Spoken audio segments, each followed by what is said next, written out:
Architecture বলতে খালি বাড়ি একটা ডিজাইন না, ডিজাইনটা কমপ্লিট সমাজের সম্পূর্ণ এর জন্য। এবং এটা আলটিমেটলি ডিজাইন ডিসকাশন করতে করতে এটা গিয়ে দাঁড়িয়েছিল ফিজিক্যাল প্ল্যানিং। ফিজিক্যাল প্ল্যানিং অর্থাৎ এক নদী, নালা, খাল, বিল, পাহাড়, ঘর, বর্দ, গাছপালা সমস্ত কিছু সাজানো। এটা সম্ভব একমাত্র সম্ভব আপনাদের লিডারশিপ না থাকলে হবে না। 2 নম্বর মানুষকে আপনাদের সঙ্গে নিতে হবে, দেশের মানুষকে। অন্য দেশেও এটা খুব কঠিন ব্যাপার। 2-1টা দেশে কিছু কিছু এরিয়া ওয়াইজ হয়তো কিছু কিছু আছে, বিশেষ করে ইউরোপের। এখন দেখেছি 2-1টা জায়গায়, আমি খুব অল্প, চায়না, জাপানে 2-1 জায়গায় রয়েছে, চায়না রয়েছে, আমেরিকায় অ্যাকচুয়ালি বিরাট শহর, বিরাট দেশ, তার অল্প 2-1টা জায়গায় হতে পাওয়া যায়। আমাদের যদি না করা, যদি আপনারা বুঝে না করেন এটা, তাহলে খুব কঠিন হবে। কারণ এটা ছোট্ট জায়গা, হিউজ নাম্বার অফ পিপল। আগে 47 ছিল, 47 ছিল, 4.5 কোটি লোক। এখন আজকের দিনে প্রায় 14 কোটির উপরে চলে গেছে।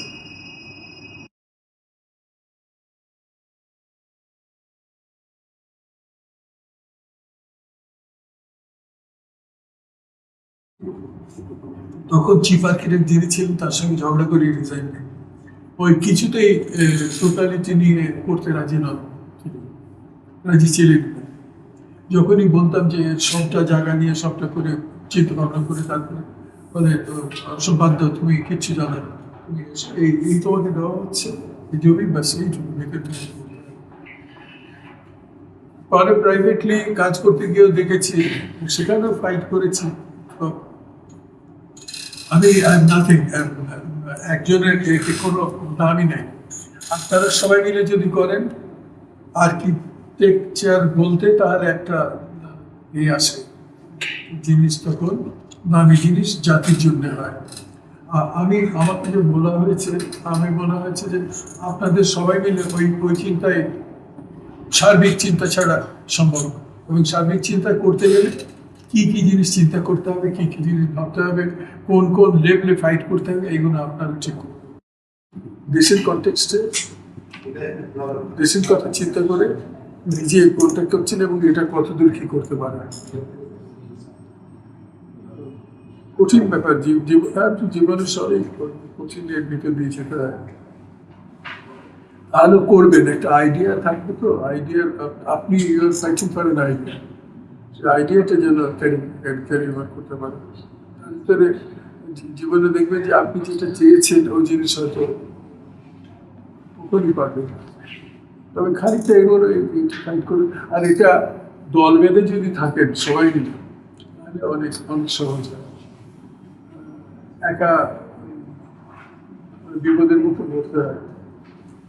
আমি তো পড়েছি, এখন আমি একা ছিলাম বলে প্রায় এক কেসে তো বলেছি যে প্রায় আমাকে মেরে ফেলতাম।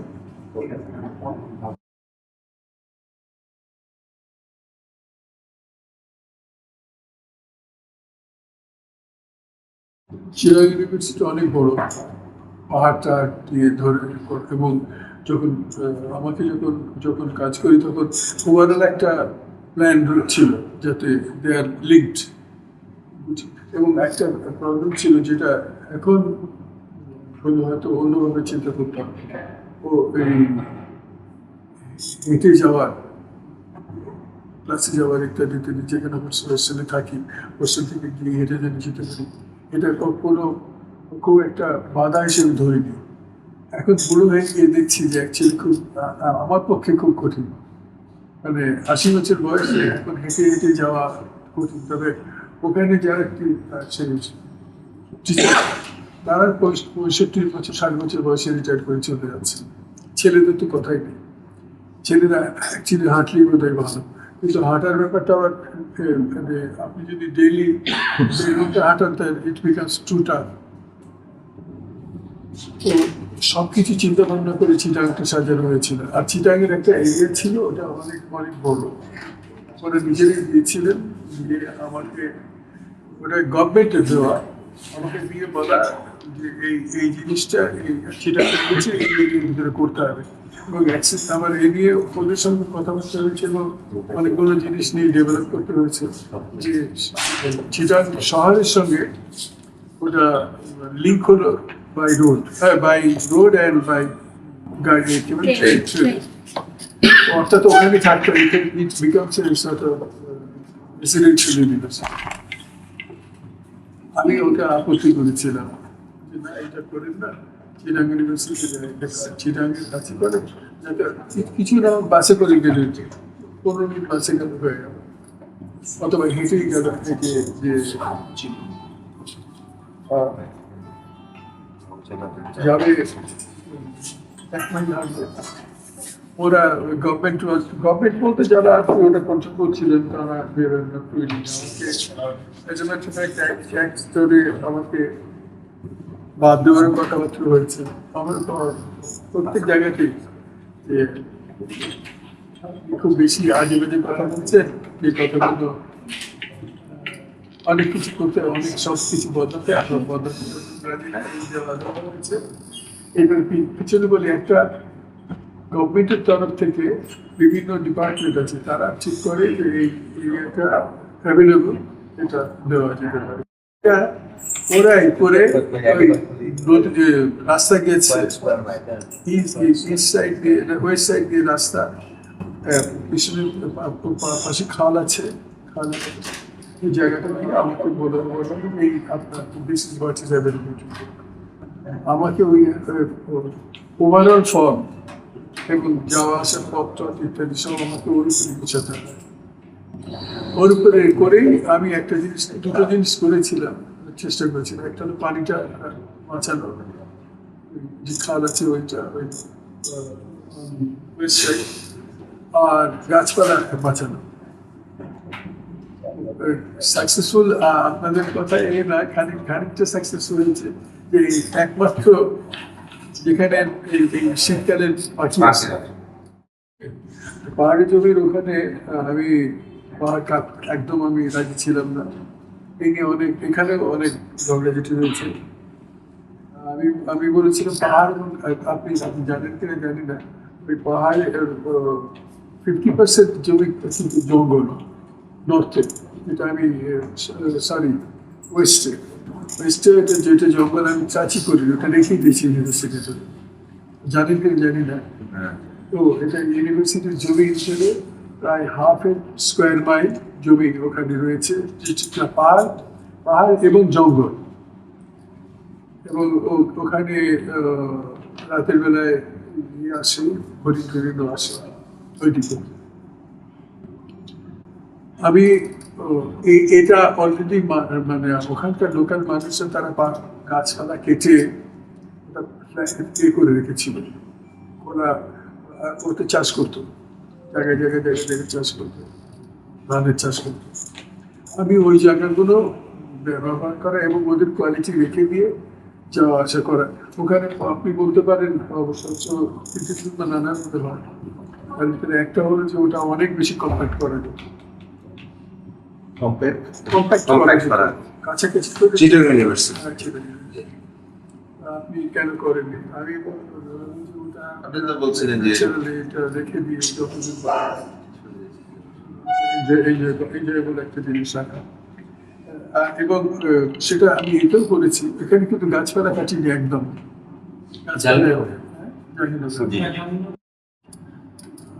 আমার এখানে পানি, আহার, সূর্যের আলো ইত্যাদি ইত্যাদি, এগুলো it should be a part of your life এবং সেটাকে ইউটিলাইজ করা। 700-800 না, হোল এরিয়াটা ছিল, হোল এরিয়া যেটা চিটাং ইউনিভার্সিটি দেওয়া হয় বোধহয় 1600 একর কি 1700-1800 একর এরকম হবে। তো ওর ভিতরে একটা মজার ব্যাপার আছে যে অর্ধেক, exactly half, almost exactly half এটা জঙ্গল ছিল। আমি কিন্তু জঙ্গল টাচ করিনি, আমি জঙ্গলটা জঙ্গলই রেখে দিয়েছিলাম, বলেও ছিলাম যে আমি জঙ্গল টাচ করবো না।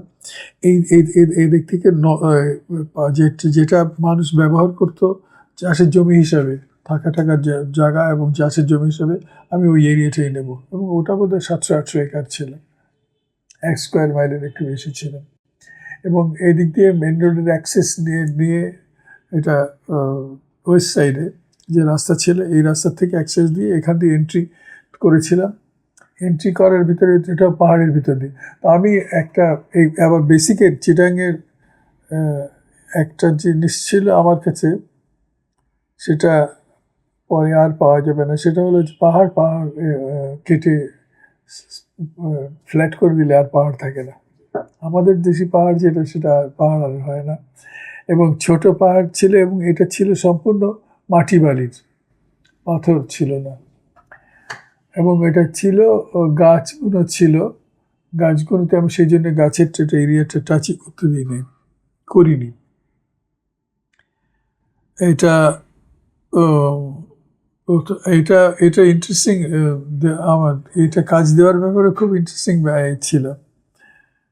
যে এটা আমার যেটুকু মনে পড়ে বোধহয় 9টা ফার্ম আমরা অ্যাপ্লাই করেছিলাম গভর্নমেন্টের নোটিশের এতে। বলে যে থারিয়ানিদের সঙ্গে মিলে আপনি করেন। তো আমি বললাম যে স্যার আমাকে মাফ করতে হবে, থারিয়ানিদের সঙ্গে করতে পারবো না। আমি বললাম যে থারিয়ানি অ্যাকচুয়ালি আর্কিটেক্ট না। আপনি যে দিলে পারে আমি ইনস্টিটিউটের ডাইরেক্টলি কাজ করি, ইনস্টিটিউট অফ আর্কিটেকচার। ওইখানে যদি আমি কাজ করতে যাই, বলি যে না থারিয়ানি, তাহলে থারিয়ানিকে আর্কিটেক্টের পজিশন দিয়ে অনেক কিছু, ওটা আমাকে আমার দায়িত্ব দিয়ে নেবে দেয়। তো একটু হাসলেন, মিছিয়ে হেসে বললেন আচ্ছা ঠিক আছে আপনি যান। আমি চলে আসার পর বাইরে বসেছি, না বাইরে বসেছি সেদিন, এই বিকেলবেলা দুপুরবেলা এরকম কথাবার্তা হলো। পরের দিন সকালবেলা আমি চিঠি পেলাম যে your firm has been appointed design.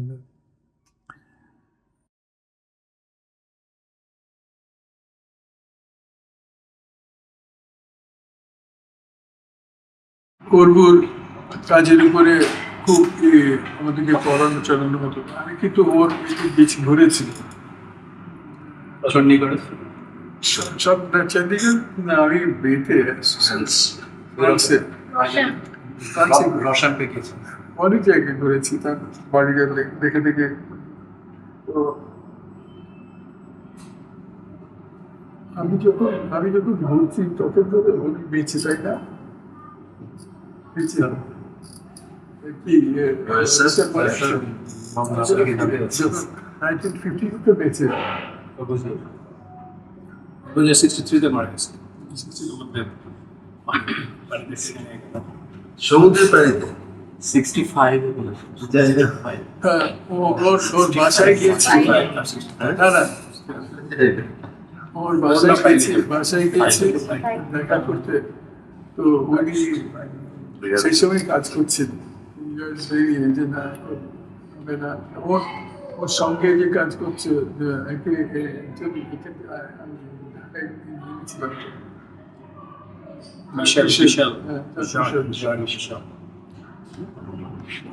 জাক মিশেল আমাকে নিয়ে গেল। জাক মিশেল একটা বউ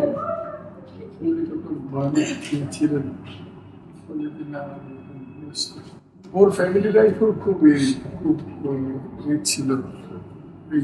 সারাদিন রাত তিনি কাজ করতেন।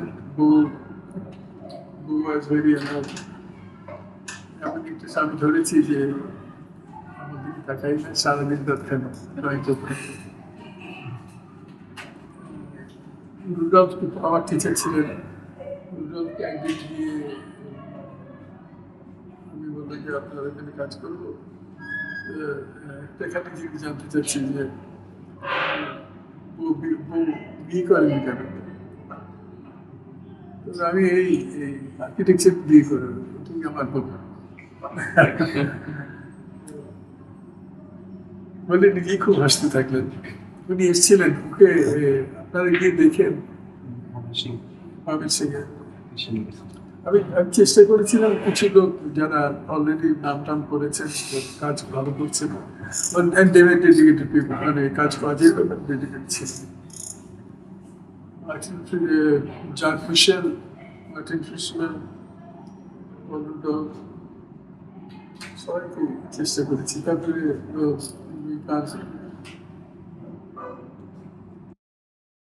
তো কানের অফিসেও গেছি, কানের সঙ্গে অবশ্য দেখা সাক্ষাৎ হয়নি, এমনি যারা কাজ করে তাদের সঙ্গে দেখা সাক্ষাৎ হয়ে ঘুরেছি। ওর কান তখন অন্য জায়গায় ঘুরছিলেন। এটা মূলত কানের কাজ তখন যা হচ্ছিল, কাজ দেখেই তারপরে কাজে করে সিলেক্ট আমরা বেছে। আমি প্রথমে আর তো কেউ জানতো না, আমাকে সাহায্য করতে কেউ ছিল না। কান যখন এখানে কাজ করতেন, উনি যখন আসতেন তখন আপনার সাথে তো প্রায় দেখা হতো। হ্যাঁ, যখনই আসতেন উনি আমার এখানে এসছেন, আমার সঙ্গে কথাবার্তা হয়েছে। বেশিরভাগ সময় কি দেশ নিয়ে আলাপ হয়েছে না কাজ নিয়ে আলাপ হয়েছে? না, বেশি না, দুটোই হয়েছে। কোনটা কতখানি সেটা মাপ করা নেই। ওকে নিয়ে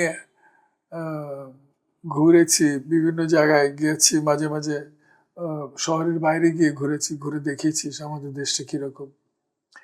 উনি এখানকার খুব এই একটা জিনিস খেয়াল করেছিলেন, যেটা অন্যরা বাঙালিরাও করে না, মাটি আর পানির কম্বিনেশন।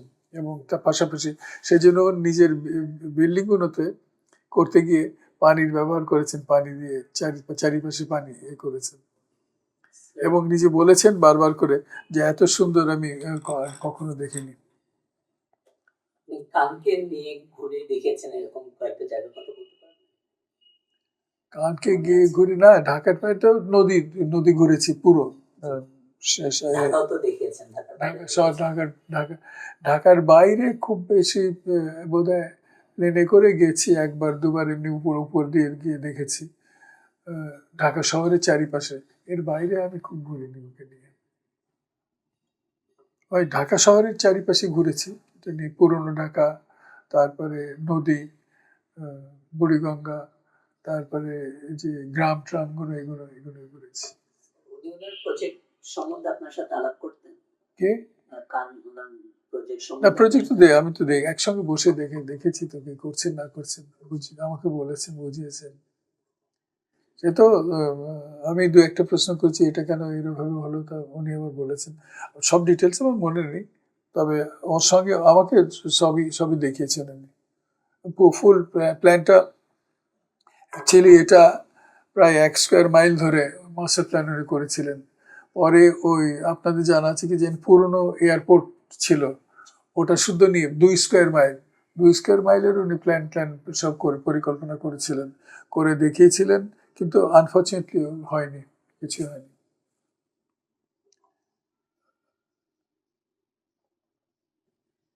স্যার, আপনার কোনো কাজ কান দেখেছেন? আমার ঘুরে দেখেছি, আর্ট কলেজ, লাইব্রেরি, এগুলো দেখেছি।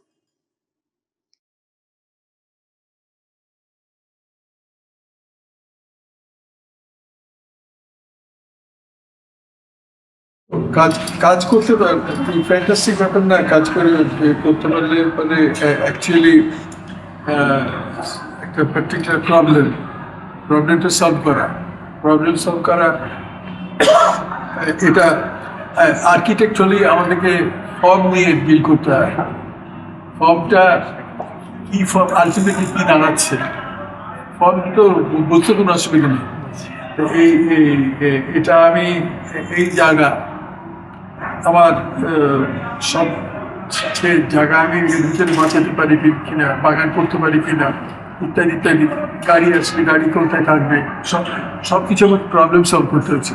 তো প্রবলেম সলভ করতে গিয়ে যে জিনিসটা দাঁড়াচ্ছে, এই জিনিসটা ডিজায়ারেবল কিনা, দেখতে সুন্দর কিনা, ভালো, এগুলো অনেকগুলো জিনিস করতে হয়।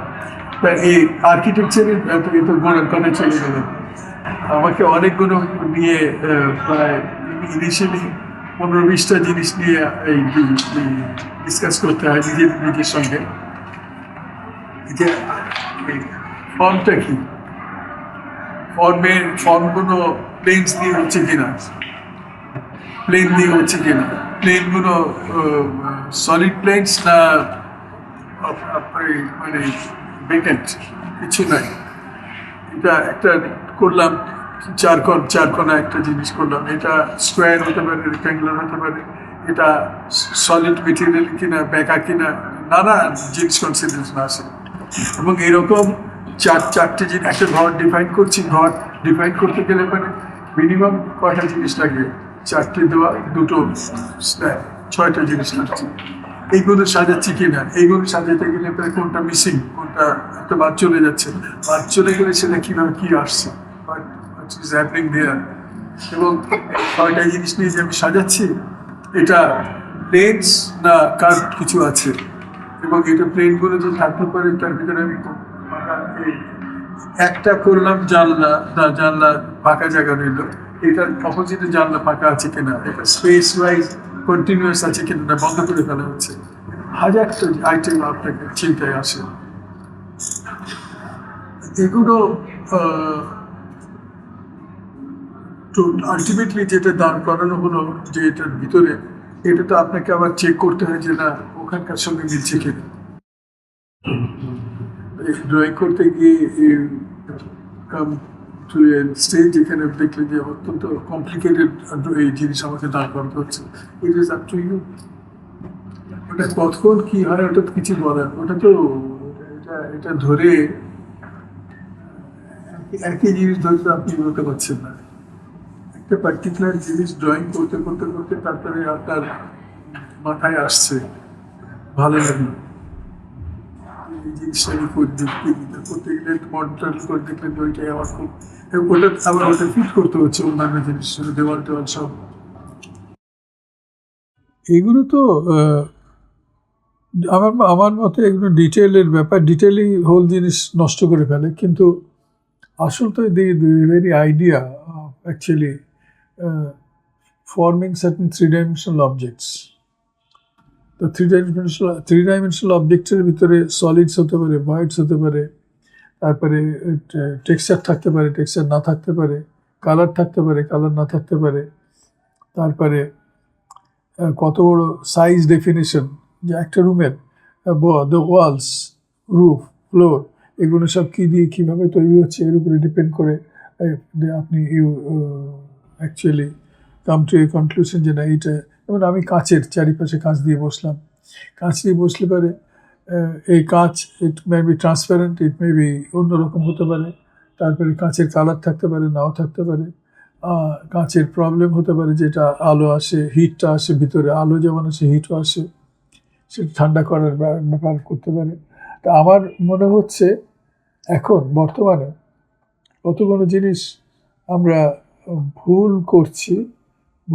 যেমন এক্সটেন্সিভলি ছেলেরা স্লাইডিং জানলা দরজা ব্যবহার করছে। আমার নিজের মতে এখন ওটার এরিয়া হলো, টোটাল এরিয়া হলো 3,500 স্কোয়ার ফিট। আমার মতে 3,500 স্কোয়ার ফিটের ভিতরে 1,000 স্কোয়ার ফিট অ্যাবসলিউটলি আননেসেসারি। আবার নেসেসারি কতগুলো জিনিস যাদের কাজ করে হেল্পার, তাদের জন্য থাকা কিচ্ছু নাই।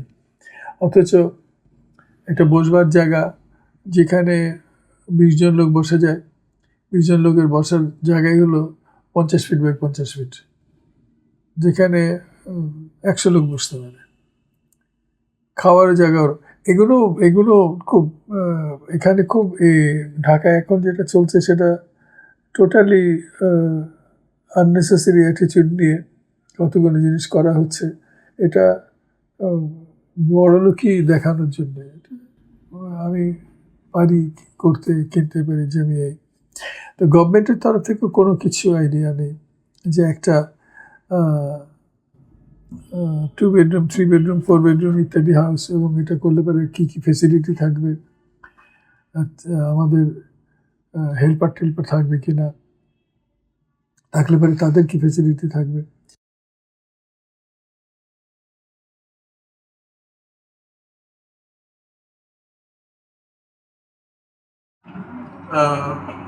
রাজনীতিটাকে খুব বড় একটা জিনিস হিসেবে চিন্তা করি, এবং আপনাদেরও বলছি যে আপনারা যে করছেন, কথাবার্তা বলছেন, ইন এ সেন্স রাজনৈতিক সাপোর্ট না পেলে পারবেন না করতে। তো নিজেদের ফাইটটা এর মানেই নয় যে আপনাকে রাজনীতিবিদ হতে হবে। আমি বাধ্য হয়েছিলাম কারণ মুজাফর আহমদ নাইপের তার নিজস্ব কাজকর্ম দিয়ে বিকেম ভেরি ক্লোজ ফ্রেন্ড, খুব হয়ে গেছিলাম। উনি কতগুলো জিনিস আমাকে বলেছিলেন করতে, মানে করতে। এরপরে কিন্তু দেখেছি কি ঘটনা ঘটছে, এটা আমি খুব খুব ক্লোজ রাজনীতিবিদদের সঙ্গে কাজ করে বুঝেছি। এটা আপনাদের কোনো প্রয়োজন নেই, আপনারা রাজনীতির ব্যাপারটা যদি বোঝেন, যেটা বুঝে নিন নিজের কাজটা করার সময়। কাজ করার ব্যাপারে এখানে একটা জিনিস আছে যে আর্কিটেক্ট হিসেবে কাজ করছি, আরেকটা হচ্ছে মনের টান, প্রাণীর একটা আমার, এটা আমার দেশ, মানুষদের আমার পছন্দের, আমার ভালোবাসার পাত্র, আমিও তাদের এক। এবং এখানে কোনো উঁচু নিচু ব্যাপার না, আমি একসঙ্গে কাজ করছি। এখানে কতগুলো জিনিস নিয়ে বুঝে তারপরে কতগুলো কাজ করা। এই কাজ করতে গেলে আর্কিটেক্টের বন্ধু, সব থেকে বড় বন্ধু আর্কিটেক্টরাই, কিন্তু সব থেকে বড় শত্রুও আর্কিটেক্ট।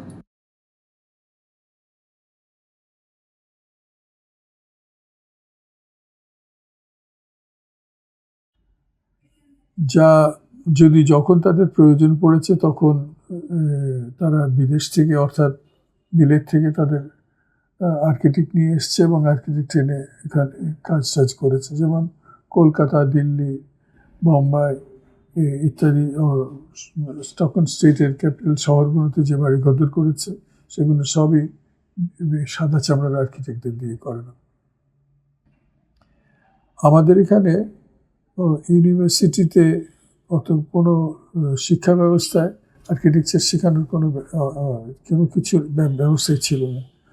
তো আমি যখন প্রথম যাই, প্রথমে ওরা ওই সেকেন্ড ওয়ার্ল্ড ওয়ার সময় তখন কতগুলো স্কলারশিপের অ্যারেঞ্জমেন্ট করা হয়, তার ভিতরে একটা করে সেটা হলো আর্কিটেকচারের উপরে, আর্কিটেকচার, এবং আরও একটা ছিল টাউন প্ল্যানিংয়ের উপরে। তো আর্কিটেকচারে আমি ভাগ্যচক্রে করে নিয়ে আমি স্কলারশিপ পাই। স্কলারশিপের জন্য এই কথা বারবার বলছি, তার কারণ হলো যে এর আগে পর্যন্ত এখানে কোনো শিক্ষা ব্যবস্থাই ছিল না। তো আমাকে সেই জন্যে বিদেশে যেতে হয় এবং গিয়ে আমেরিকায় গিয়ে পড়ালেখা করতে হয়। আর এটা ডিগ্রি নেওয়ার জন্য তো না, architecture is a completely, it's like painting. পেন্টিংয়ে তো স্কুলে পড়া, কলেজে পড়া কিছু মানেই হয় না। এখানে যারা জয়নাল আবেদিনের নিয়ে অনেক কথা কাটাকাটি ওদের সঙ্গে, আবেদিন সাহেবের সঙ্গে হয়েছে, যে আপনি যে শেখাচ্ছেন ইটস অ্যান আর্ট ফর্ম, এটা তো কবিতা, আপনি যতই শেখান পড়ালেখা কিছু কোনো লাভ হবে না। এবং পড়ালেখা যদি খুব হায়ার লেভেলে শেখান, একজন কবি, সে কবি, সেটা তো ক্রিয়েটিভ ব্যাপার, এটা তো না কী বলে শিখিয়ে দেওয়ার, এটা অঙ্ক কষার ব্যাপার না। এটা কোনো সাবজেক্টের অন্যান্য সাবজেক্টের মতো না, it's a creative art form. এই ক্রিয়েটিভ আর্ট ফর্মের ব্যাপার হচ্ছে নিজস্ব যদি না থাকে তার কোয়ালিটি, কখনোই ভালো পারবে না। এবং আপনি ইউ শুড হেল্প, যদি একটা ছাত্রী যদি ভালো পান, তার এবিলিটিগুলো দেখে সেইভাবে শিক্ষার ব্যাপার করতে হয়। তারপরে সে নিজেই ডেভেলপ করে, তার মনটা খুলে দিতে হয়, ব্রেনটা ওপেন করে দিতে হয়, so that he or she can see the whole world in her own way.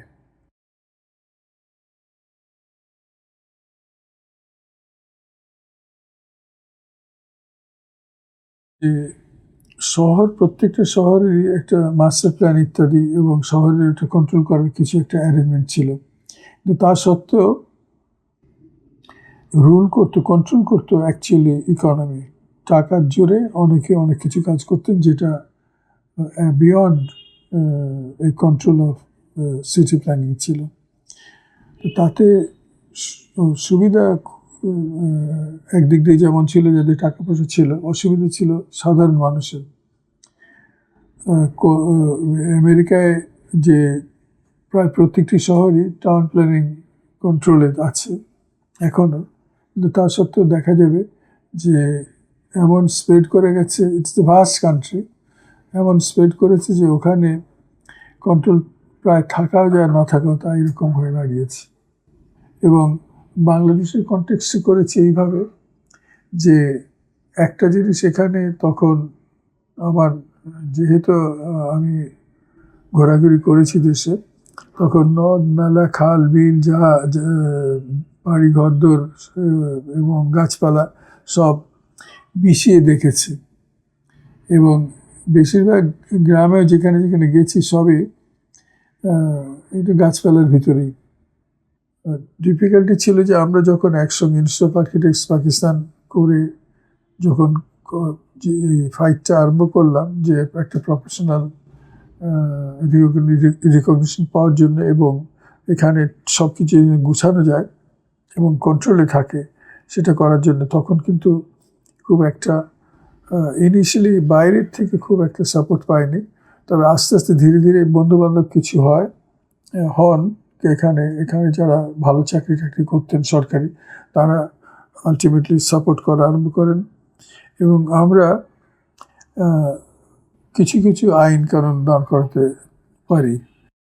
রাঙামাটির ব্যাপারে এটা একটা ছিল, যেটা মূল কথা ছিল যে ওই ভ্যালিতে ডুবে যায় পানিতে, তো ওখানকার যারা তাদের রিহ্যাবিলিটেট করা, তাদের বাড়ি ঘরদের গুছিয়ে সাজানো এবং একটা ছোট টাউন, একটা সুন্দর পাহাড়ি টাউন, পাহাড় আর নদী মিলে ওটা তখন আমার চিন্তায় খালি না, ওখানকার লোকের তাদের চিন্তায় ছিল ওটা যেন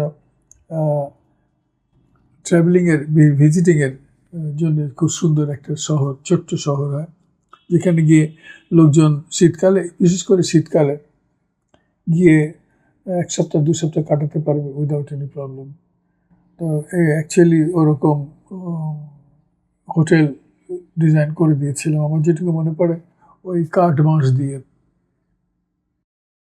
যে আমাদের দেশে আগে সাধারণ মানুষ এমনি খুব গরিবী হালে থাকতো, বাড়ি ঘরদোর হতো, কিন্তু এখানেও খালি যে গ্রামীণ সমাজ চলেছে তাই না, এখানেও আরবানাইজড হয়েছে এবং আরবানাইজড সমাজ বহুদিনের পুরনো। আমি একদিন, আমরা আর্কিটেক্ট প্রায় 50 জন বসে নানা রকম ডিসকাশন করছিলাম, তা আমি জিজ্ঞেস করলাম, আচ্ছা বলেন তো সব থেকে পুরনো শহর কোনটা? পুরনো শহর রুইন্স পড়ে এখনো আছে আমাদের দেশে কোথায়? তো এটা বলছি প্রায় 20 বছর আগের কথা। তো মজার ব্যাপার হলো কেউই খুব ভালো উত্তর দিতে পারেননি। এটা পুন্দ্রনগর এখনো আছে, ইট টিট সব ভাঙা, তো এখানে শহরটাই বোঝা যায় যে শহর ছিল। ওটা 2500 বছর আগেও এটা ফ্লারিশিং সিটি ছিল। বাংলাদেশে উপর দিয়ে প্রায় 70-80টা নদী বয়ে গেছে, কিন্তু এখানে যে সিভিলাইজেশন এই পানির উপরে পানি ধরেই আশেপাশে কত শহর গড়ে তুলেছে, গ্রাম গড়ে তুলেছে। আমরা এগুলো নিয়ে খুব বেশি ডিসকাসও করি না আর চিন্তা ভাবনা করি না।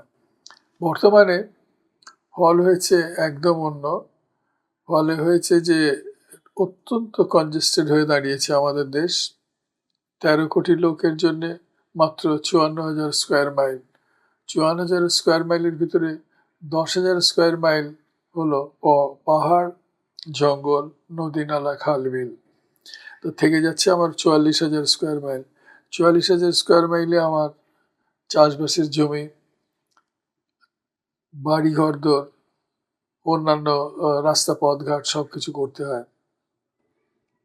এটাতে যে পেরে উঠছি না সেটা অবভিয়াস, যে এখন ঢাকা শহরের একটুখানি একটু দেওয়ালের বাইরে গেলেই বোঝা যায় এখন রাস্তা পথঘাট এমন হয়ে দাঁড়িয়েছে যে এখানে হাঁটাহাঁটি করা প্রায় অসম্ভব হয়ে দাঁড়িয়েছে।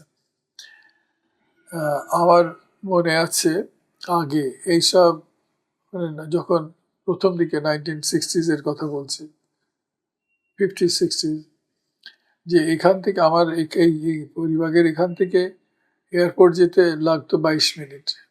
আমি দেখেছি ঘড়ি দেখে 22 মিনিট। এখন সেটা 1.5 ঘন্টাতে পারা যায় না, 1 ঘন্টা থেকে 1.5 ঘন্টা লাগে। গাড়ি, রিক্সা ইত্যাদি এমন।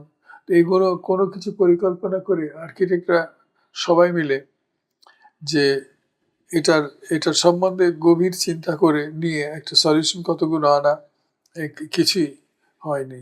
এবং আমার মনে হচ্ছে না যে খুব একটা বড় এফার্ট দিয়ে কোনো কিছু করা ইমিডিয়েটলি সম্ভব হবে, যার জন্যে মানুষের অত্যন্ত ক্ষতি হচ্ছে। ক্ষতি এবং অ্যাকচুয়ালি একটা জিনিস আমরা বিচারই করি না, আমার জীবন একটা লিমিটেড পিরিয়ড হয়েছে। আমি 60, 70, 80, 90, 100 যে বছরই বাঁচি, এটা লিমিটেড পিরিয়ড, এটা খুব বেশি কিছু না। কিন্তু এইটার ভিতরে আমি যে যে আমার চলাফেরা করতেই 3-4 ঘন্টা যদি চলে যায়, আমি কাজ করব কখন? আর তারপরেও চলাফেরা করে গিয়ে আমি যে একটা সুন্দর জায়গায় গিয়ে থাকবো, বাস করব, সেটারও এখন উপায় নেই। ঢাকাতে সুন্দর বলতে কি মিন করা হয় আমার ধারণার বাইরে। সব কিছু মিলে আমাদের প্রথমে যেটুকু শেখানো হয়েছিল যে আর্কিটেকচার মানে কি, আর্কিটেকচার বলতে কি বোঝায়, এখন সেটা সম্পূর্ণ ভেগ হয়ে গেছে, সব মিশিয়ে গেছে, গুলিয়ে গেছে। আমি একটা বাড়ি, বাড়ি বলতে আমার যে জিনিসটা আমার ঘরগুলো, তো ঘর বলে আমার বসার ঘর, খাওয়ার ঘর, শোয়ার ঘর, প্রত্যেকটাই এটা যে সৌন্দর্যে চেষ্টা করে তার সুন্দর করার যে ইচ্ছা, সেটাই আমি দেখতে পাই না এবং বাড়ি তো পাই না। তারপরে সুন্দর ঘর, এক ঘর থেকে আরেক ঘর যাওয়া, ঘরের দেওয়াল, ঘরে আলো, ঘরের ওপেন স্পেস, তারপরে এক ঘরের সঙ্গে আরেক ঘরের সম্পর্ক, ঘরের হাইট, ঘরের লেংথ, ব্রেডথ, কোনো কিছুই এখন আর কোনো প্ল্যান পরিকল্পনা করে যে খুব একটা হচ্ছে জানা। দু একজন আর্কিটেক্ট আছেন, তারা এগুলো চেষ্টা চরিত্র করেন, করেও কুলিয়ে উঠতে পারছেন না, কারণ তিনি চাইলেও অন্যদের তিনি কিছু ইনফ্লুয়েন্স করতে পারবেন। যেমন ধরুন একটা কথা বলি, গুলশান, ধানমন্ডি, গুলশান ইত্যাদি এগুলো সব হাউসিং এরিয়া ছিল এবং আগে ছিল যেমন ধানমন্ডিতে ছিল একতলা, 1 বিঘে জমি, একতলা বাড়ি, এক ফ্যামিলি বাড়ি করা, সেটা হঠাৎ বদলে দেওয়া হলো, বদলে দিয়ে 6তলা বাড়ি অ্যালাউ করা হয়েছে। এখন 6তলা বাড়ি অ্যালাউ করে যে সাইডে যেগুলো জমি জমা রাখার কথা ছিল সেগুলো সব বদলে ফেলা হয়েছে। এখন এতে হয়েছে কি, পাশাপাশি বাড়ি হচ্ছে, আলো বাতাস হাওয়া ইত্যাদি সমস্ত আজকাল শর্টেজ। সব গুলশান যার স্পেশাল যে এরিয়া, যেগুলো এখন বলা হয় যে এখনো দামি, অনেক দাম নেওয়া হয় এইসব জায়গাগুলোতে। তারপরে ছেলে স্কুল, যেগুলো আগে, এটা বহু আগে একটা শহর সম্বন্ধে ধারণা, প্রথম এটা এটা যে কিছু নিয়ে ডিসকাশন আরম্ভ হয়, সেটা হয় ইউনাইটেড স্টেটসেই, বোধ হয় প্রায় 150 বছরের কাছাকাছি এরকম সময়, 150 বছর আগে। তো ওখানে যে তার উপরে এটা আরম্ভ করেন, এইগুলো লয়াররা প্রথমে ডিসকাশন আরম্ভ করেন, পরে আর্কিটেক্টদের ভিতরে চলে যায় এই লার্জার স্পেস ব্যাপার নিয়ে। এখানে গিয়ে যে যে কথাগুলো ওঠে, সেটা হচ্ছে যে একটা শহরকেও যদি ভাগ করা যায় কতগুলো নেবারহুডসে, তো নেবারহুডসের, এবং এমনও থাকতে পারে একটা শহরকে পুরো ডিপেন্ড করছে কিসের জন্য শহরটা হচ্ছে, তার উদ্দেশ্য কি, সেইভাবে সেটাকে গড়ে তোলা। যা এই করতে গেলে শহরের সম্বন্ধে পুরো চিন্তা করতে হয়, তখন একটা ভাগ করতে হয়, ভাগের ভিতরে থাকে যেমন বসবাস করার জায়গা। তো বসবাস করার জায়গা হলে পরে সেখানে কতগুলো লোক থাকতে পারে, কটা ফ্যামিলি, তাদের ছেলে পেলেদের তার পড়ালেখার কীভাবে যাবে, কোথায় কী করবে, সেগুলো বন্দোবস্ত করা। তারপরে একটু এই পড়ালেখাটা, ছোটদের পড়ালেখা, মাঝারি বয়সে, তার বড় বয়সে কোথা থেকে কিভাবে আসবে যাবে, সবগুলোই করা। ঢাকা শহরে আগে কোনো প্রবলেম হতো না, কারণ ঢাকা ইউনিভার্সিটি। এখন এখানে কটা ইউনিভার্সিটি রয়েছে? 40টা না 50টা ইউনিভার্সিটি হয়ে গেছে। এবং ইউনিভার্সিটি হওয়াতে ডিফিকাল্টি হচ্ছে ছেলেপিলেরা যারা পড়ালেখা করে যাওয়া আসা করা তাদের অত্যন্ত কঠিন একটা বিষয় হয়ে দাঁড়িয়েছে।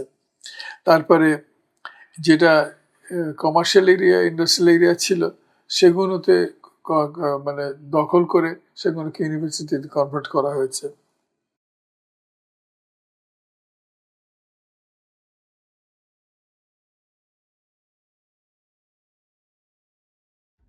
কলকাতায় আমরা ছিলাম এই 10 মাসের ভিতরে, প্রায় 8 মাস ওখানেই ছিলাম। স্বাধীনতার পর এসছি। তারপর থেকে ডাইরেক্টলি ইনভলভ হয়ে পড়েছি পলিটিক্যালি। কিন্তু পলিটিক্যাল হওয়ার এমনি যে কোনো কারণ ছিল তা ঠিক না, আমার অটোমেটিক্যালি হতে হয়েছিল। তার কারণ যে জিনিসগুলো নিয়ে কথা বলছিলাম, অর্থাৎ বাড়িঘর ধরে ডিজাইন, একটা শহর ডিজাইন, দেশ ডিজাইন, দেশের সার্বিক অর্থে ডিজাইনের কথা, যেটাকে আমরা বলতাম থ্রি ডাইমেনশনাল ডিজাইন, সবকে সারা দেশের এই জিনিসটা আমাদের দেশের আইডিয়াটাই ছিল একটু নতুন, খুব বেশি কেউ চিন্তা ভাবনা করেনি। কারণ এটার সঙ্গে জড়িত হয়ে পড়ে অটোমেটিক্যালি যখন সব কিছু নিয়ে ডিজাইনের কথা বলছি, তখন খাল, বিল, নদী, নালা, পাহাড়, গাছপালা, চাষের জমি, থাকার জায়গা, গ্রাম, শহর সবই জড়িয়ে পড়ে। এবং আমাদের চিন্তায় তখন ছিল যে সবই গুছিয়ে করা যায়, গুছিয়ে করে একটা ডেভেলপিং প্ল্যান, মানে একটা বেসিক আইডিয়াটা নিয়ে তারপরে জিনিস ওর ভিতরেই কাজ করা।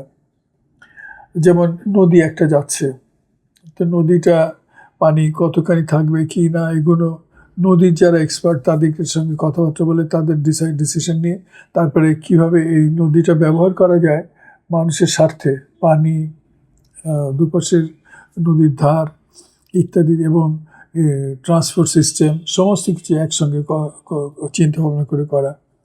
তা আমি বোধ হয় এটা চিন্তা ভাবনার দিক দিয়ে হয়তো একটু বেশি বাড়াবাড়ি হয়ে যাচ্ছে। আমার একজন মানুষের জন্য তো বটেই, এটা অনেক কিছু জোগাড় করতে হয়, অনেক কিছু জোগাড় করে তারপরে এটা ইতিহাসের সঙ্গে জড়িত, নিজের জীবনের সঙ্গে জড়িত, নিজের চোখ দেখা জিনিসের সঙ্গে জড়িত। তারপরে ইতিহাস আমাদের 2500, 3000, 4000, 5000 বছরের পুরনো ইতিহাস নিয়ে জড়িত। আইডিয়াল, আমার নিজের মনে যেটা আইডিয়াল, এবং এইটার জন্যে একটা ন্যাশনাল কনসাসনেস থাকা দরকার, যেটাতে ন্যাশনাল সবাই মিলে একটা উদ্দেশ্য রাখা যায় যে আলটিমেটলি 10 বছর, 15 বছর, 20 বছর, 50 বছর পর এই আমাদের সমাজ দাঁড়াবে। এবং এটা করতে গিয়ে আমি আমার ছেলে পেলে, নাতি নাতনি ইত্যাদিতে তারা এইভাবে দে উইল ফিট ইন। এটা মানে এই নয় যে আমি জোর করে আমার নাতি নাতনির জন্য একটা তাদেরকে বিদেশে পাঠালাম, অমুক করালাম, তারপরে চাকরি, এখানে ভালো চাকরি করলো, তারা ভালো হালে থাকলো, এটা না। এটা করতে গেলে আবার কিছুটা যা আমাদের প্রচলিত যে চিন্তাভাবনা আছে তার ভিতরে বামপন্থী চিন্তাভাবনা কিছুটা হয়, কিছুটা ওটা আমি এইগুলো দেখার জন্য, জানার জন্যে আমি অ্যাকচুয়ালি সোভিয়েত ইউনিয়নে গেছি। সোভিয়েত ইউনিয়নে গিয়ে 3 মাস ছিলাম, 2.5 মাস 3 মাস ছিলাম, এবং আমি ঘুরে দেখেছি, ওদের সঙ্গে কথাবার্তা বলেছি, সোভিয়েত ইনস্টিটিউট অফ আর্কিটেক্টস, ওদের সঙ্গে কথাবার্তা বলেছি, মিটিং টিটিং করেছি। তারপরে দূরে শহরে গেছি,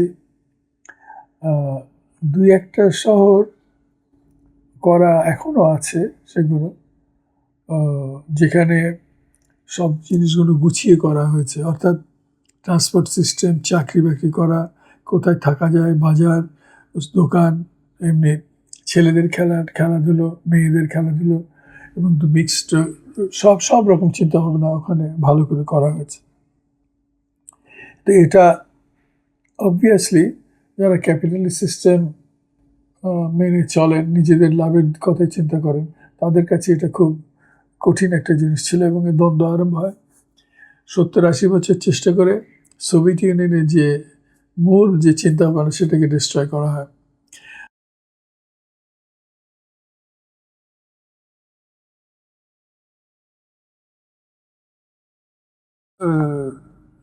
যে যখন আমাকে সাইটটা দেওয়া হলো, সাইটটা দেওয়ার ব্যাপারে, তখন এটা এই আপনাদের অ্যাকচুয়ালি এটা is a part of Paribagh তখন ছিল খালি গাছে ভরা, এই ছিল গাছে ভরা এবং এটা বাগান ছিল। বাগানের ভিতরে মূল বেশিরভাগই গাছ ছিল কিছু ফলের, আম, জাম, কাঁঠাল এগুলো ছিল, কিন্তু তাছাড়া ফুলেরও গাছ ছিল। এটা ইউনিভার্সিটি এরিয়া পর্যন্ত পেনিট্রেট করে গেছিল। তো ইউনিভার্সিটি কিছুটা তখন আপনারা দেখেছেন ওই বাড়িঘর যেগুলো এখন যেখানে পেনিট্রেট করে গেছে আর্ট কলেজের সঙ্গে লাগা, এগুলো সবই এইখানকার নবাব ফ্যামিলি, নবাব স্ট্রিটের ছিল। তো ওরা পেয়েছিলেন এ সূত্রে কি বলে বংশ পরাক্রমিক হিসেবে, কিন্তু আলটিমেটলি যখন বাংলাদেশ হয়ে গেল, পাকিস্তান হয়ে গেল, তখন ও জমিগুলো গভর্নমেন্ট সরকার নিয়ে নিল। সরকার নিয়ে নেওয়ার পর কিছু কিছু জমি ওই ঢাকায় কলেজের সঙ্গে অ্যাটাচ করে দেওয়া হলো। সোহরাওয়ার্দী উদ্যানটা তখন সোহরাওয়ার্দী উদ্যান নাম হলো, ওটা আগে খোলা মাঠ ছিল, ওখানে গাছপালা কিচ্ছু ছিল না, পুরোটা খোলা মাঠ ছিল, অতি সুন্দর। আর ওপাশে ছিল ওটা কি সাউথ সাইডে মন্দির ছিল, একটা পুকুর ছিল, পুকুরের পাশে মন্দির ছিল। খুব কম ব্যবহার হতো, কিন্তু যা ছিল তাই। ঢাকা ক্লাব ছিল, ঢাকা ক্লাবও বহু পুরনো। অ্যাকচুয়ালি ওখানে যে এখন আর্ট কলেজ, ওর ঢুকে গিয়ে সোজা চলে গেলে এন্ডে, অর্থাৎ কোন দিকে হবে ওটা হলো পশ্চিম দিকে, ওটা একটা পুকুর, গোল পুকুর ছিল। তো পুকুরের ধারে আমি ওইটাই এক্সটেনশন করেছি মেকানো, পুকুরের সঙ্গে খাপ খাইয়ে। তো পুকুরটা ছিল এবং পুকুর ওয়াজ কানেক্টেড উইথ ঢাকা লেক, এই গুলশান, এখানকার লেক। এবং ইন্টারেস্টিং আরও ব্যাপার ছিল, এই লেক টু লেক এটা কানেক্টেড ছিল, মতিঝিল সবাই কানেক্টেড ছিল। ব্রিটিশ আমলের ছিল, ঢাকা নবাব ফ্যামিলি তারা মেনটেন করতো। এটা নষ্ট করা হয় আমাদের পাকিস্তান হওয়ার পর, আলাদা করে হওয়ার পর। এবং ওইখানে যে আপনি বলতে চাচ্ছিলেন যে এটা ওই পুকুর যেখানে যেখানে যে ঘর করা হয়, ওই ঘরের একটা ওখানে পুরনো কবর ছিল। তা আমি ওটা বলেছিলাম যে কবরের পুরনো বিল্ডিংটা ভেঙে দিয়ে ওটা ওই becomes a part of the art কলেজেরই পার্ট হয়ে যাবে, এবং একটা রুমের থাকবে না, ছাদ থাকবে না, কবরের ছাদ থাকে না, এইটা ট্র্যাডিশন এখনও আছে বোধহয়, এখনও আছে, ছাদ নাই, ওখানে কবর আছে। তো একদিন জয়নুল আবেদিন সাহেব মাঝে মাঝে যেতেন ওই কাজে দেখতে, আমি তো যেতামই, উনিও যেতেন। তো উনি গিয়েছেন ওখানে, ওয়ার্কাররা বলল আমরা কাজ করতে পারবো না স্যার, এটা কবর, এখানে আপনারা কবরের চারিপাশে করছেন, তো এই তো আমার মারা যাব, কবরের চারিপাশে ইটে দিয়ে দিয়েছে করছেন, আপনি তো বসে দেখবেন, আমরা মারা যাবো। তো বলে কি তোমরা এখনই মারা যাবে নাকি? বলে হ্যাঁ স্যার, ওটা কবর তুললেই হচ্ছে। তো বলে এক কাজ করো, আজকে না কালকে টেবিল একটা বেঞ্চ দাও, আমি বসে চাটা খাবো, তোমরাও খাবে, আমি নিজে করবো, নিজে হাতে দেওয়ালগুলো করবো, আর যদি মরে যাই মরে গেলাম। পরদিন ওরা এসেছিল, সবাই মিলে চাটা খেলেন, খেয়ে তারপর উনি ট্রাভেল নিয়ে সিমেন্ট দিয়ে মর্টার তৈরি করে ব্রিক লে করলেন, লে করে একটা দেওয়ালের খানিকটা করে তারপরে বললেন যে আমি বসি, চাটা আবার খাই, তোমরাও খাও, আমি 1 ঘন্টা টাইম দেবো, 1 ঘন্টার ভিতরে যদি কিছু না হয় তাহলে তোমরা কাজ করো। তিনি 1 ঘন্টা বসে গপ্পসপ করলেন, কিছুই হয়নি। তারপরে তো বললেন কই আমার তো কোনো কিছু হলো না। তো ইটের ব্যবসার দিক দিয়ে খুব ভালো ব্যবসা ছিল। তো ইটটা যে ইট কোয়ালিটি ওয়াইজ আমার মতে আমি যেটুকু দেখেছি অ্যাকচুয়ালি যে কোনো ভালো ব্রিক, দুনিয়ার যে কোনো দেশের ভালো ব্রিকের সঙ্গে কম্পারেবল ব্রিক করা যায়, ওটারও ছিল ইট ব্যবহার করব।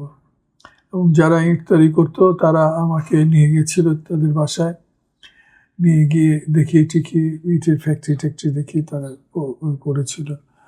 তো মজা না, ওই সময় তো তখন প্রথম হচ্ছে সবারই ছিল এখানে যে ট্র্যাডিশন ছিল সেটা হলো যে তথাকথিত সাধারণ ইট ব্যবহার করে, অর্ডিনারি ব্রিক ব্যবহার করে প্লাস্টার করে ফেলা, প্লাস্টার করে সেটা প্লাস্টার্ড বিল্ডিং। তাই মূলত এখনও আছে ঢাকাতে, এখনও তাই হয়। আমি যে কোনো কারণে তখন আমার কী আর্গুমেন্ট ছিল আমার ঠিক মনে নেই, কিন্তু আমার কিছু ভালো লেগেছিল ব্রিকের বাড়ি করতে, এমনি দেখতেও সব দিক দিয়ে ভালো। এবং এটা আমি চেষ্টা করেছি, এমনকি এক জায়গায় যেখানে দেওয়া হয়েছিল ইট তৈরি করার জন্য স্পেশাল পারমিশন দিয়ে বলে করা হয়েছে চট্টগ্রাম ইউনিভার্সিটিতে, যে যেন ফাঙ্গাস গ্রোথ না হয়।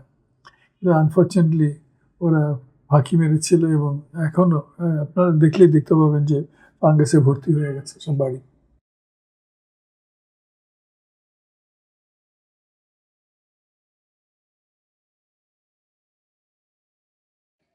শিবপুরে ফর্চুনেটলি সেই সময় হয়নি, কারণ পড়ালেখা নিয়ে আমাদের ব্যস্ত থাকতে হতো। এবং শিবপুর ইঞ্জিনিয়ারিং কলেজ ভারতবর্ষের ভিতরে সেরা ইঞ্জিনিয়ারিং কলেজ ছিল। তো ভালো ওর পড়ালেখা, ইঞ্জিনিয়ারিংয়ের সম্বন্ধে ভালোই পড়ালেখা শেখানো হতো ওখানে। আমি অ্যাকচুয়ালি ফুটবলের ক্যাপ্টেন ছিলাম 2 বছর। এবং আমার সময় কলকাতা থেকে বিভিন্ন ক্লাব, ভালো ক্লাব মোহনবাগানের মতো ক্লাব, ইস্ট বেঙ্গলের মতো ক্লাব নিয়ে এসে আমাদের ওখানে খেলা, এমনি ছেলেদের জন্য সবার জন্য খেলা ম্যাচ করিয়েছিলাম ওখানে। আরেকটা ব্যাপার আছে শিবপুরে, যে আমাদের যে কলেজটা ছিল ওটা ছিল বোটানিক্যাল গার্ডেনের পাশেই, একদম সঙ্গে লাগা। তো পুরোনো দিনের বাড়িঘরদর, খুব সুন্দর, অতি সুন্দর বাড়িঘরদর করেছিল। এখন অবশ্য বদলে গেছে, অনেক অনেক বেশি কনজেস্টেড হয়েছে হুগলি রিভারের ধারে। ওটা শিবপুরে তো থাকবার সময় আমি খালি পড়ালেখাতে তো আমি খুব একজন ব্রাইট ছিল, ওটা ক্লেম করা অ্যাবসার্ড হবে। পড়ালেখা করে গেছি এবং শিখেছি, আমি যেটুকু শেখার ওখানেই শিখেছি। As a matter of fact যেভাবে পড়ানো হতো, 2-1 টিচার ছিলেন অত্যন্ত, আমার তো মনে হয় খুব রেয়ার ওরকম টিচার পাওয়া। তো তারা ছাত্রদের সঙ্গে একটু সম্পর্ক রাখতেন এই পড়ালেখার ব্যাপার নিয়ে, যেটার জন্যে আমরা তাদেরকে খুব শ্রদ্ধা করতাম। ওই বিভিন্ন সাবজেক্টে ওইগুলো কভার করা হচ্ছিল, তার ভিতরে আর্কিটেকচার পড়ানো হতো না ওখানে, কথাই ওঠে না। কিন্তু রিলেটেড সাবজেক্টসগুলো, যেগুলো বিশ্বর চোখে দেখে যেগুলো মাপজোপ করা যায়, সেগুলো সম্বন্ধে কিছু কিছু শেখানো হতো। এবং নিজে হাতে অনেকগুলো কাজ শেখানো হয়েছে, যেগুলো এখন ইঞ্জিনিয়ারিং ইউনিভার্সিটিগুলোতে শেখানো হয় না, আর্কিটেকচার ছাত্রছাত্রীকেও শেখানো হয় না। সেটা আমাদেরকে নিজে হাতে ইটের কাজ করতে হয়েছে, ব্রিক দেওয়াল তৈরি করতে হয়েছে, প্লাস্টারিং করতে হয়েছে। ইটের কাজ তো নানাভাবে সাজানো, ইট তৈরি করবার সময়, দেওয়াল তৈরি করবার সময় কীভাবে করতে হয় সব কিছু মেপে করতে হয়েছে। তারপরে লোহার কাজ করতে, বিল্ডিং কাজ করা শেখানো হয়েছে, কাঠের কাজ শেখানো। এটা 2 বছর ধরে আমাদেরকে প্র্যাকটিক্যাল কাজ শেখানো হয়েছে, যেটা আমাকে অজস্র সাহায্য করেছে আর্কিটেক্ট হিসেবে। যেটা আর্কিটেক্ট আমি প্রথম দিকে ছিল বুয়েটের এখানে জোর করে ঢুকিয়েছিলাম যে কাজ করা, যেন হাতে কাজ করে ছেলেরা যেন বুঝতে পারে। এখন কোনো কাজ টাজ বেশি হয় না। আর ছেলে এই কাজ করলে পরে বিশেষ করে ইটের কাজ যেটা, সেই কাজটা আমাদের তো ট্র্যাডিশনাল ব্যাপার, এটা 2000 বছর ধরে 3000 বছর ধরে হয়ে আসছে। তো এখানে মূল উপাদানই ছিল ইট। পাকা বাড়ি করতে হলে ইটেরই করা হতো। তো ছাত্রদের ইটের বাড়ি এবং মাটির বাড়ি, মাটির বাঁশের বাড়ি যেগুলো করার ব্যাপার, এগুলো আমি যেটুকু জানি এখন আর শেখানো টেখানো হয় না, খুব বেশি করেও না, ছাত্রছাত্রীরা করে না।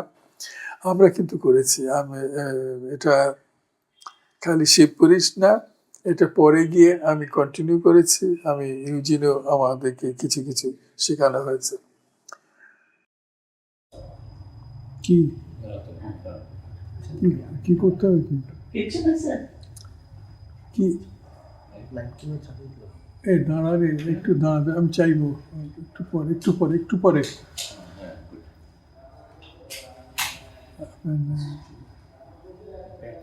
কি আপনাদের কি হুকুম বলেন, হুকুম করেন না বলেন কি